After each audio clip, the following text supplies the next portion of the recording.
شفيع المذنبين تسمى تنسون وسيلچون شفيع المذنبين تسمى تنسون بخش دم جرم اسیان چھت سے بخشن ہار یا اللہ کرم کرتم بپا سے آل و صحاب نبی اکرم کرم کرتم بپا سے آل و صحاب نبی اکرم نیاز فیضان رحمانی کرم سرشار یا اللہ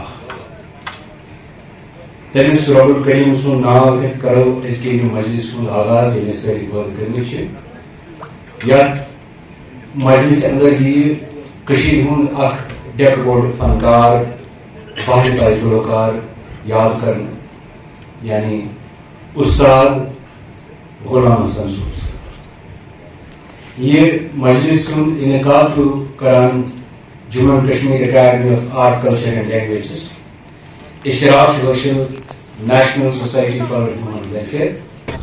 آج کا جو میوزیکل کنسرٹ ہو رہا ہے ایک ٹریبیوٹری کنسرٹ ہے ہمارے بہت ایک بڑے اور منجے ہوئے استاد غلام حسن صوفی صاحب مرحوم کے بارے میں ہو رہا ہے، جس میں کہ یہاں کے بڑے فنکار پرفارم کریں گے اور ان کے جو ماننے والے ہیں چاہنے والے ہیں وہ بھی اس پروگرام میں شامل ہوں گے، ان کو خراج عقیدت اور خراج تحسین پیش کرنے کے لیے. اور ایسے پروگرام ہونے چاہیے تاکہ ہماری کمنگ جنریشن یا جو پریزنٹ جنریشن ہے جو چھوٹے بچے ہیں ان کو پتہ چلے کہ ہمارے لیجنڈس خاص کر آرٹ کلچر سے وابستہ لوگ جنہوں نے اپنی زندگیاں صرف کی ہیں وہ کون ہیں اور ان کی شخصیت کے بارے میں جانیں.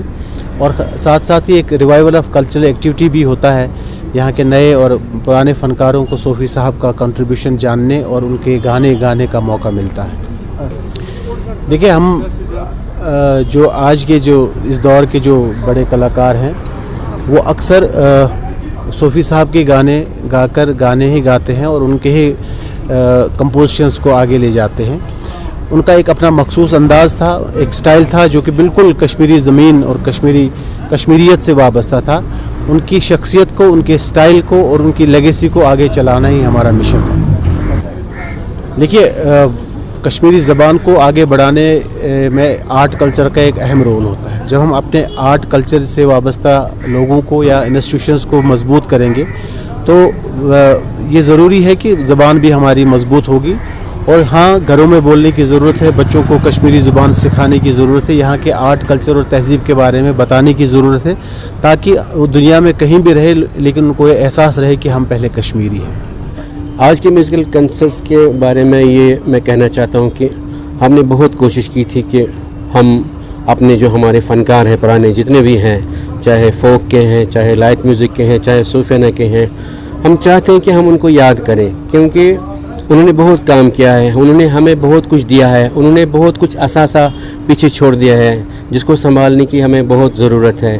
اسی سلسلے میں ہم نے آج غلام حسن صوفی صاحب کو یاد کرنے کی کوشش کی ہے. ہم چاہتے ہیں کہ دنیا ایک بار پھر سے ان کو سنے، ان کے گانے سنے جو ان کے خوبصورت ہے گانے، میٹھے گانے ہیں اور اتنے سریلی آواز کے ماہر تھے وہ. اللہ تعالیٰ نے ان کو اتنے فن سے، اتنے ہنر سے بخشا تھا کہ ہم سارے سننے پہ مجبور ہو جاتے ہیں ان کی آواز کو.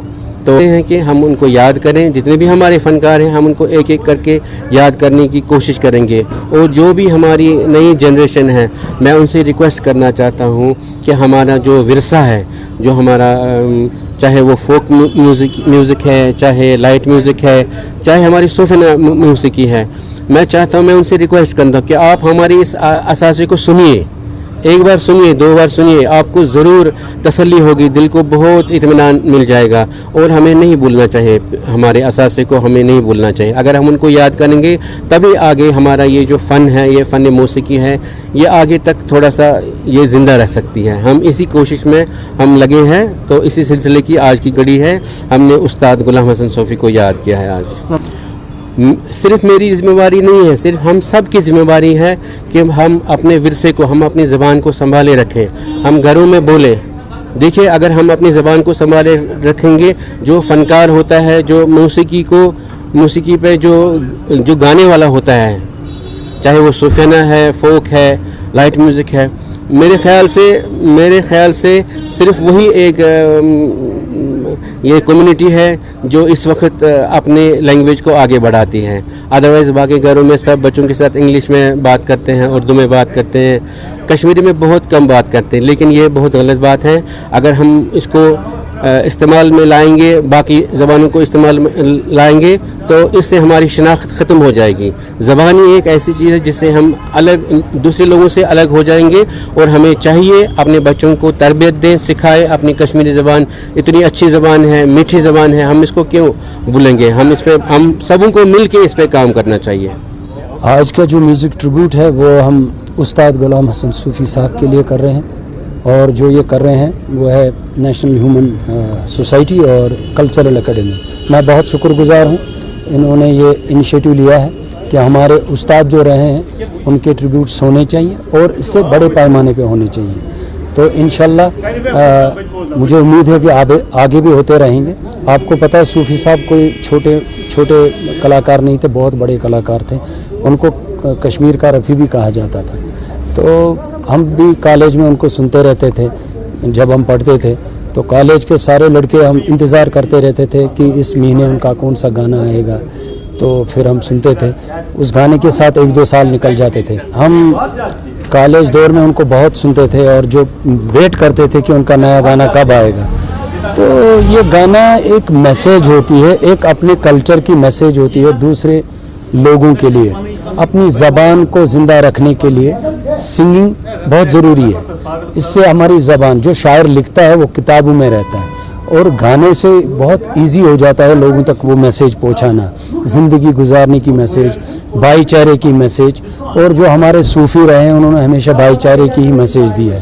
تو میں چاہتا ہوں کہ ایسے پروگرامز ہوتے رہیں اور ایسے ٹریبیوٹس ہوتے رہیں, تاکہ جو نئی جنریشن ہے ان کو بھی پتہ چلے کہ ہم کیسے زندگی گزارا کرتے تھے اور ہمارے صوفی شاعر کتنے اچھے تھے. سر اگر آپ نے میرے البم سنے, جب البمز کا دور تھا تو ہر البم میں پہلا گانا میں نے ریکارڈ کیا ہے, وہ بھی صوفی صاحب کا. جو بھی گانا ان کا ہے میں نے ہر البم میں اپنے ایک گانا ان کا ضروری رکھا ہے, کیونکہ یہ میرے استاد بھی رہ چکے ہیں, میرے انکل بھی تھے, میرے فادر کے بہت قریبی دوست تھے. اور میں اس لیے ان کا گانا رکھتا ہوں ہر البم میں, تاکہ ہمیشہ لوگ ان کو یاد کریں. اور دیکھیے جنریشنز تو چینج ہوتی ہیں, اور مینٹلٹی, اور جو آج کل دیکھیے دنیا بہت آگے نکل چکی ہے, آج سوشل میڈیا کا دور ہے. لیکن ہمیں اپنی زبان نہیں بھولنی ہے, ہمیں اپنی زبان کو زندہ رکھنا ہے. زندہ ایسے رکھیں گے کہ جو ہمارے صوفی بزرگ گزرے ہیں ان کے جو کلام ہیں, انہوں نے جو لکھا ہے وہ لوگوں تک پہنچانا ہے, پوری دنیا تک پہنچانا ہے. تو انشاءاللہ مجھے امید ہے آگے کی جنریشن بھی ایسا ہی.